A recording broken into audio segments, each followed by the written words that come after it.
Welcome, my dear students. How are you? I'm fine. I hope you are also fine. আশা করি তোমরা সবাই ভালো আছো। আজকের এই দুর্যোগের দিনে আমাদের বিদ্যালয় বন্ধ আছে, আমরা জানি, কিন্তু এই বন্ধের সময়টাতে আমরা যেন পড়াশোনায় সময়টা ব্যয় করি, অযথা সময় নষ্ট না করে আমাদের পড়াশোনার ব্যাঘাত করা যাবে না। আর তোমরা মনে রাখবে, সময়টা কিন্তু থেমে নেই, সময় চলে যাচ্ছে। সময়টাকে আমরা ইচ্ছে করলেই ঘরে বসেও কাজে লাগাতে পারি। আর তাই আমাদের কুমিল্লা মডার্ন হাই স্কুল কর্তৃক আয়োজিত এই Comilla modern high school online class চালু আছে। তোমরা এই ক্লাসগুলো দেখবে ইউটিউবে, এবং এ থেকে তোমরা যথেষ্ট উপকৃত হবে আমরা আশা করি। আমাদের সিলেবাসে যতটুকু সম্ভব আমরা বন্ধের আগে শেষ করেছিলাম, এবং যেটুকু সিলেবাসের অনেকটাই বাকি আছে তোমরা হাফ ইয়ারলি সিলেবাস আশা করি তোমরা বাসায় শেষ করে ফেলেছ। তবে যে বিষয়গুলো দুর্বলতা রয়ে গেছে, এখনও তোমাদের ভালো প্রিপারেশন হয়নি, তার মধ্যে থেকে একটি টপিকস আমি আজকে আলোচনা করব। এই টপিকসটি তোমরা আমি চেষ্টা করব কিছু ছবির মাধ্যমে তোমাদের কাছে আরও প্রাণবন্ত করে উপস্থাপন করার জন্য, যেন আমার উপস্থাপনাটা লাইভলি হয়। আশা করি তোমরা বুঝতে পারবে। What do you see in the picture? এখানে একটু প্রশ্ন করা আছে, What do you see in the picture? এখানে পিকচার দেখে আমরা খুব সহজেই আনসার করতে পারি। A plane. How will you feel if you have a plane journey? যদি তুমি একটা প্লেন জার্নি করো তাহলে তুমি কেমন অনুভব করবে? Wow, it will be great. তাহলে তোমার উত্তরটা নিশ্চয়ই হবে Wow, it will be great. অর্থাৎ তুমি খুব আনন্দ প্রকাশ করে বলবে, হ্যাঁ, এটা খুব ভালো হবে। এখানে দেখো, আমি যখন কোয়েশ্চেন করেছি how will you feel if you have a plane journey, এখানে রেড মার্কে আমি কিন্তু কোয়েশ্চেন মার্ক দিয়েছি, অর্থাৎ এখানে আমি তোমাকে কোয়েশ্চেন করেছি। যখন আমরা উত্তর দিয়েছি wow it will be great, wow, এখানেও আমরা একটা রেড মার্ক ব্যবহার করেছি। ইট উইল বি গ্রেট, এখানেও আমরা একটা রেড মার্ক ব্যবহার করেছি। এই যে রেড মার্কগুলি ব্যবহার করে আমরা কি প্রকাশ করতে চেয়েছি? আমাদের মনের ভাবটাকে আমরা পুরোপুরি প্রকাশ করতে পেরেছি, তাই না? এখানে আমি যখন মুখে বলবো, সেখানে কিন্তু আমার স্বরাঘাত শুনে তোমরা অনেকটাই বুঝতে পারবে আমি কোথায় কি প্রকাশ করছি। প্রথম বাক্যে বা প্রথম সেন্টেন্সে আমি প্রশ্ন করেছি, সেটা আমার গলার স্বরাঘাত শুনেই তোমরা বুঝতে পেরেছ যে প্রথমটা প্রশ্ন হবে। এরপরে যখন তোমরা বলবে wow it will be great, তোমাদের উত্তরটা শুনেই কিন্তু আমি বুঝতে পারবো যে তোমরা এতে খুব বিস্মিত হয়েছ বা আনন্দিত হয়েছ, এবং কিছু জায়গায় তোমরা যেমন আনন্দ প্রকাশ করেছো, কিছু জায়গায় আবার বর্ণনা করেছো, বিশ্লেষণ করেছো, ন্যারেটিভ সেন্টেন্স। তাহলে এখানে আমরা বাক্যের প্রকারভেদ থেকে কিছু পাঁচটি প্রকারভেদ পাই: ন্যারেটিভ বা assertive sentence, interrogative sentence, exclamatory sentence, imperative sentence, objective sentence. তাহলে এই সেন্টেন্সগুলোকে আমরা কিছু সাইন ব্যবহার করে প্রকাশ করতে পারি লিখিত আকারে, যেটা আমার মুখে আমি যেটা প্রকাশ করছি সেটা লিখেও যেন আমরা প্রকাশ করতে পারি। এই সাইনগুলো ব্যবহার করেই কিন্তু আমরা চিহ্ন, যেটা আমরা বাংলায় বলি, চিহ্নগুলো ব্যবহার করে আমরা আমাদের মনের ভাবটাকে সম্পূর্ণভাবে প্রকাশ করতে পারি। এখানে তোমরা দেখো, এই যে রেড মার্কগুলো, প্রথমটা কোয়েশ্চেন মার্ক, তারপরে ওয়াওর পরে আছে exclamation mark, it will be great এর পরে আছে ফুল স্টপ মার্ক। তাহলে এই মার্কগুলিকে আমরা ইংরেজিতে বলবো what do we call the red marks in the sentences? এগুলিকে আমরা বলি পাংচুয়েশন। তাহলে চলো শিক্ষার্থীরা, আমরা আজকে পাংচুয়েশনের ব্যবহারটা আরও পরিষ্কার ধারণা নেব। Today our topic is the use of punctuation. Learning outcomes. By the end of the lesson, the students will be able to use punctuation marks correctly in the sentences and in the passage. What do you see in the picture? A car. I like this car. What kind of sentence is this? অর্থাৎ এটা কি ধরনের sentence? আমি কি তোমাকে এখানে প্রশ্ন করেছি? আমি কি এখানে আনন্দ প্রকাশ করেছি, বিস্ময় বা দুঃখ প্রকাশ করেছি? নো, এখানে জাস্ট ছবিতে দেওয়া আছে এ কার, একটি গাড়ি। এই গাড়িটি সম্পর্কে আমি মন্তব্য করেছি, অর্থাৎ আমি একটি বাক্য বলেছি, আই লাইক দিস কার, এই গাড়িটি আমি পছন্দ করি। যেহেতু এখানে শুধু গাড়িটি সম্পর্কে আমি একটি মতবাদ প্রকাশ করেছি, একটা বর্ণনা দিয়েছি, সেহেতু এটা হবে অ্যাসার্টিভ বা ন্যারেটিভ সেন্টেন্স। তাহলে আমরা জানি অ্যাসার্টিভ সেন্টেন্সের পরে বা যে কোনো বাক্যের পরে, অ্যাসার্টিভ সেন্টেন্সের পরে ফুল স্টপ ব্যবহৃত হয়। আমরা এখানে দেখো ফুল স্টপ না দেওয়া পর্যন্ত কিন্তু বাক্যটি কারেক্ট হবে না, কারণ একটি বাক্যের শেষে আমরা কতটুকু থামবো এটা পাংচুয়েশন ব্যবহার করেই বুঝতে হবে। এখানে কি কমা হবে না ফুল স্টপ হবে।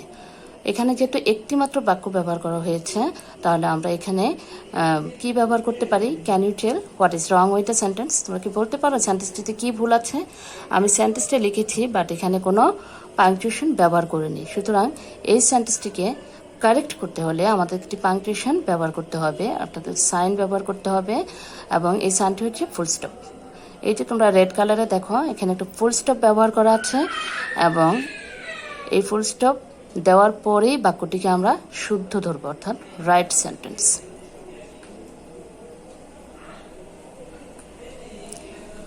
At the end of the sentence there will be full stop. এখানে দেখো, here are some vegetables. They are capsicum, cucumber, tomato, onion, chili and mint. Can you tell what is wrong with the sentence? তোমরা বলতে পারবে এখানে কি কি ভুল আছে? কিছুটা ভুল আছে, আমি গেস তোমরা বলতে পারছো, তোমরা গেস করতে পারছো at least. Here are some vegetables, here capsicum, cucumber, tomato, onion, chilli and mint. এখন আমি যদি এক নিঃশ্বাসে সব বলে ফেলি, অর্থাৎ কোথাও না থেমে কিছু বলে ফেলি, তাহলে কিন্তু বাক্যটা আমার পুরোপুরি শুদ্ধ হবে না, রাইট হবে না। তাহলে আমাকে সেন্টেন্সটাকে ক্লিয়ার করতে হলে, রাইট করতে হলে কিছু সাইন ব্যবহার করতে হবে, যেটাকে আমরা পাংচুয়েশন বলি। এখানে কি ধরনের পাংচুয়েশন আমি ব্যবহার করবো দেখো, ক্যাপসিকাম, ক্যাপসিকামের পরে একটা কমা হবে, কিউকাম্বারের পরে কমা হবে, টমেটোর পরে কমা হবে, অনিয়নের পরে কমা হবে, চিলি অ্যান্ড মিন্ট, শেষের দুইটা শব্দের মাঝে কিন্তু অ্যান্ড শব্দটি আছে। তাহলে এখানে আমার কমা ব্যবহার না করলেও চলবে, যেহেতু অ্যান্ড আছে। শেষের দুটি শব্দের মধ্যে আমার কোনো কমা ব্যবহার করতে হবে না। If there are more than two same parts of speech, there will be comma after each but last two. Understand? আশা করি তোমরা এই জায়গাটা বুঝতে পেরেছ। তাহলে ফুল স্টপ এবং কমার ইউজটা আমরা ক্লিয়ার করতে পেরেছি। What is the name of the flower? এখানে আমি তোমাদের কাছে জানতে চাচ্ছি what is the name of the flower. তাহলে আমার প্রশ্নটা কি কারেক্ট হয়েছে? তোমরা আমার কণ্ঠস্বর শুনে কিন্তু বুঝতে পারছো যে আমি তোমাকে প্রশ্ন করছি, বাট আমি যখন রিটেনে লিখবো, অর্থাৎ যখন তোমাকে আমি প্রশ্নটা লিখে দেখাবো, তখন আমাকে বুঝতে হবে এই প্রশ্নটাতে কোথাও একটা ভুল আছে, কোথাও একটা ভুল আছে। দেখো, আমি প্রশ্ন করেছি, বাট এখানে আমি কোনো সাইন ব্যবহার করিনি। যেহেতু প্রত্যেকটি বাক্যের পেছনে শেষে কোনো না কোনো সাইন বা পাংচুয়েশন ব্যবহার করতে হয়, তাহলে এখানে আমি যেহেতু প্রশ্ন করেছি ওয়ার্ড দিয়ে, ডব্লিউএস কোশ্চেন ওয়ার্ড দিয়ে প্রশ্ন করেছি, আমাকে এখানে একটা সাইন ব্যবহার করতে হবে, সানফ্লাওয়ার। এখন sunflower, can you tell what is wrong with the sentence, অর্থাৎ এই বাক্যটিকে আমাকে আগে প্রশ্ন করাটা ক্লিয়ার করতে হবে। এখানে আমাকে একটি প্রশ্নবোধক চিহ্ন অর্থাৎ কোয়েশ্চেন মার্ক ব্যবহার করতে হবে। After the interrogative sentence there will be question mark.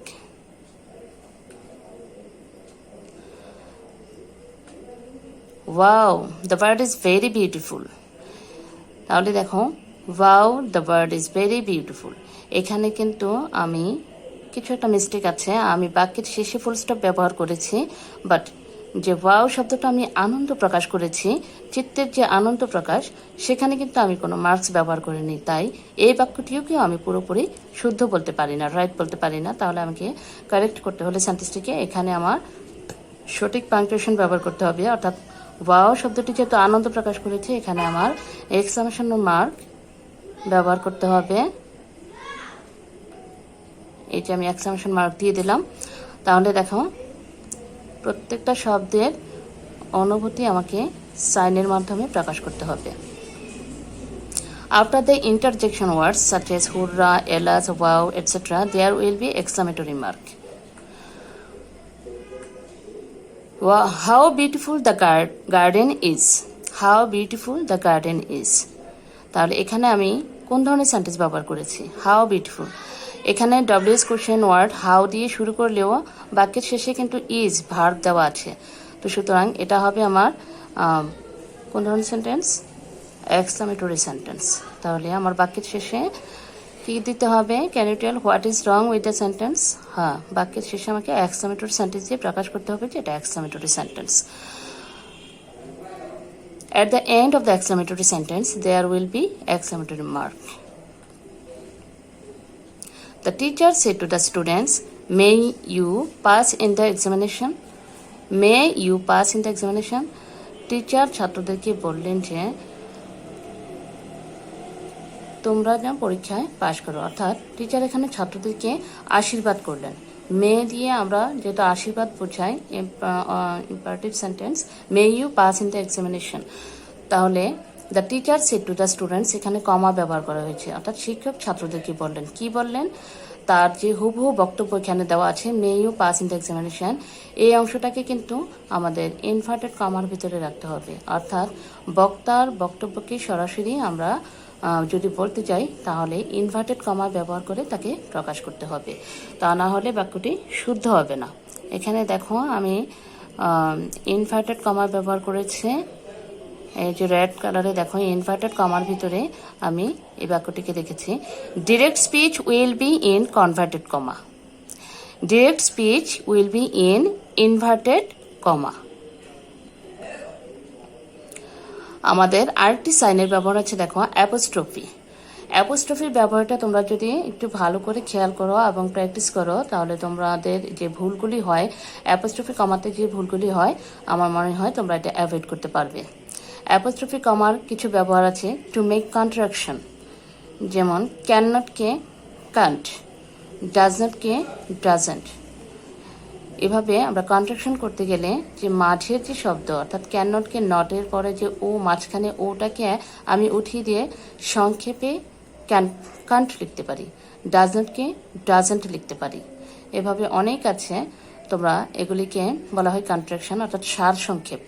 সার সংক্ষেপ করতে গেলে আমাকে অ্যাপোস্ট্রফি কমার ব্যবহার করতে হবে। ওমিশন সাচ এস 2020-কে আমি অনলি 20 দিয়ে লিখতে পারি, তবে 20-র আগে আমাকে অ্যাপোস্ট্রফি কমা ব্যবহার করতে হবে।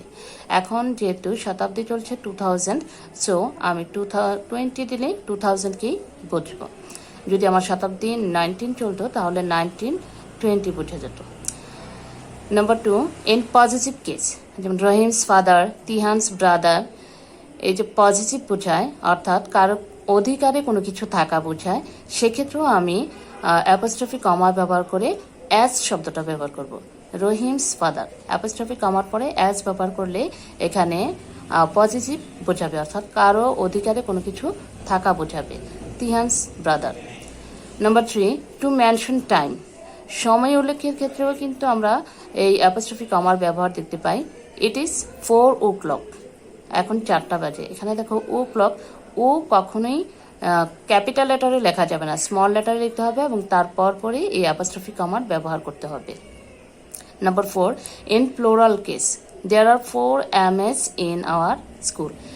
MA যেহেতু এটা অ্যাব্রিভিয়েশনের পরে যখন আমরা প্লোরাল করব, যে এখানে আমাদের 4 জন মাস্টার কমপ্লিট করা টিচার আছে, তাহলে দেয়ার are 4 MS in our school, এই যেটাকে আমরা প্লোরাল করলাম, সেক্ষেত্রেও আমাদের অ্যাপোস্ট্রফি কমা ব্যবহার করে অ্যাজ ব্যবহার করতে হবে।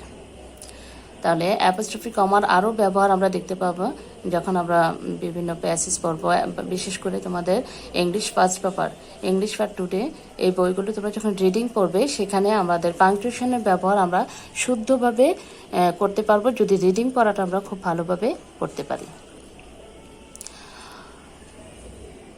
Take the punctuation marks from the box and say which punctuation marks will be suitable for which sentences.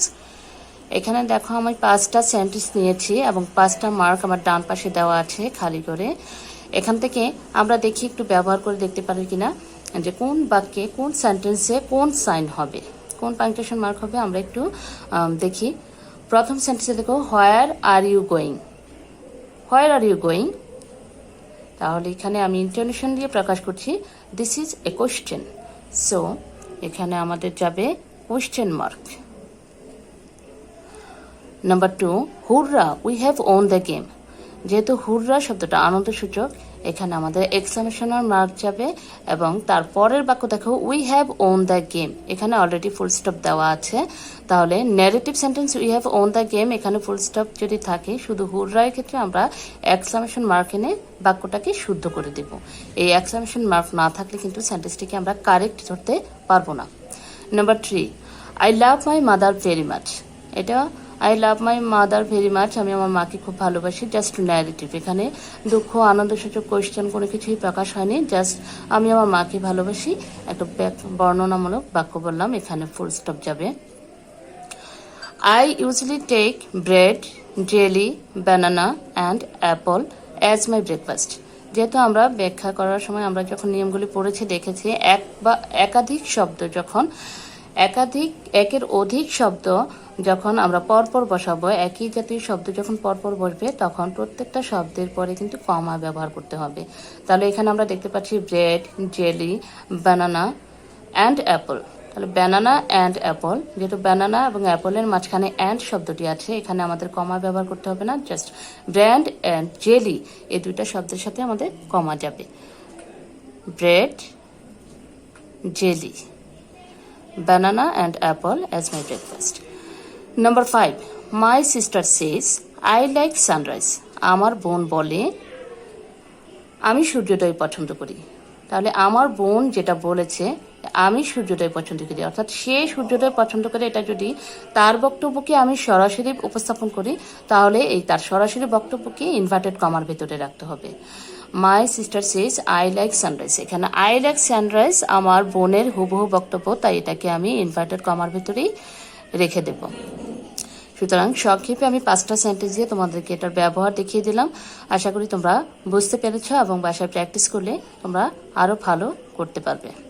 এখানে একটি প্যাসেজ তোমাদের সুবিধার্থে আমি দিয়ে দিলাম, তোমরা বাসায় নিজেরা প্র্যাকটিস করতে পারো।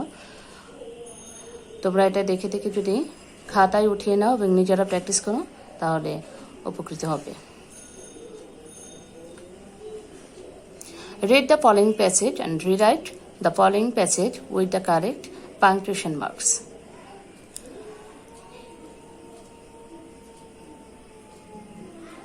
আশা করি তোমরা এর থেকে অনেক কিছুই বুঝতে পেরেছ। তোমাদের জন্য আমি আরেকটু সহজ করে দেওয়ার জন্য একটি এই যে উত্তরগুলো আমি দিয়ে দিচ্ছি, তোমরা মিলিয়ে দেখবে যে তোমরা যেটা আনসার করেছো তোমাদের উত্তরের সাথে আমার এই পাংচুয়েশন মার্কগুলো মিলেছে কিনা।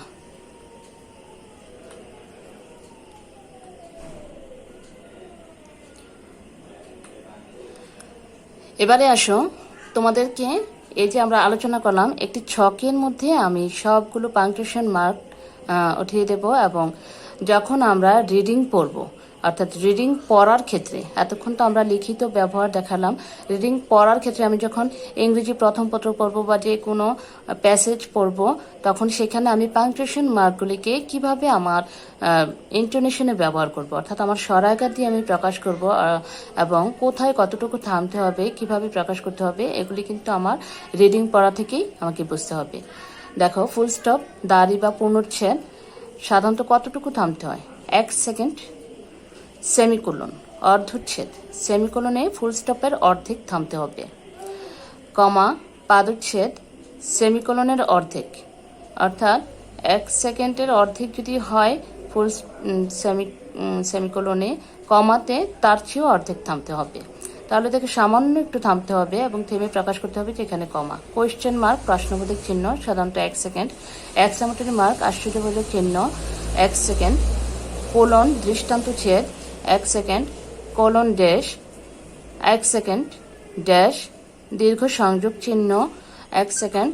Inverted comma 1 second. অ্যাপোস্ট্রফি লোক চিহ্ন, এটা সাধারণত থামতে হয় না। হাইফেন সংযোগ চিহ্ন, থামতে হয় না। তাহলে কিছু কিছু ক্ষেত্রে আমাদের না থামলেও চলে, আর বাকিগুলো আমরা যতটুকু সম্ভব যদি মেনটেন করে পড়ি তাহলে আমাদের যে রিডিং পড়াটা আমরা সঠিক এবং শুদ্ধভাবে পড়তে পারবো। আজকে আমি যতটুকু আলোচনা করেছি আশা করি তোমরা বুঝতে পেরেছো আমার এই আলোচনা থেকে। আর যদি তোমাদের আরও কিছু জানার থেকে, অবশ্যই আমরা যখন স্কুল করব, আমাদের স্কুলে আরও ভালো করে পাঠদান হবে, তোমরা নিশ্চয়ই আমার কাছে প্রশ্ন করে জেনে নিতে পারবে। আর কোনো কমেন্টস করার থাকলে কমেন্টস বক্সে কমেন্ট করতে পারবে। তো থ্যাংক ইউ অল, ভালো থেকো আর ভালোভাবে পড়াশোনা করো। পরীক্ষার জন্য নিজেকে সবসময় প্রস্তুত রাখবে। যে কোনো সময় স্কুল খুলতে পারে, যখন পরীক্ষার জন্য আমাদের সময় নির্ধারিত হবে, আমরা যেন পরীক্ষায় ভালো করতে পারি, সেজন্য নিজেকে প্রস্তুত রাখবে। ওকে, আল্লাহ হাফিজ।